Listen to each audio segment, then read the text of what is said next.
আচ্ছা, তোমার কাছে সারা জীবন মানে কতদিন, কত মাস, কত বছর? কিছু মানুষ আছে যাদের কাছে সারা জীবন মানে শেষ নিঃশ্বাস। একটা সময় চোখের নিচে কালি তখন ঢাকা পড়ে যায় কুচকে যাওয়া চামড়ার নিচে। দিনের থেকে রাতের দিকে চেয়ে থাকতে বেশি ভালো লাগে তখন।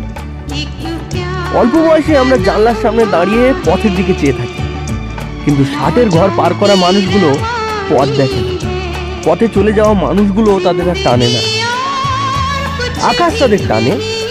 খুব মেঘ করে থাকলে অল্প বয়সে মানুষের মনে গান ধরে, কিন্তু 60-এর পর মেঘ দেখলে ভয় করে। সিঁদুরে মেঘ, কিশোর বয়সের কথা মনে হয়। হলুদ পাঞ্জাবি, নীল শাড়ি, চোখের অবয়ায় অল্প বিস্তর স্বপ্ন। রাস্তা দিয়ে হেঁটে গেলে পুরনো কথাগুলো মনে পড়ে। এখন আর তা মনে হয় না।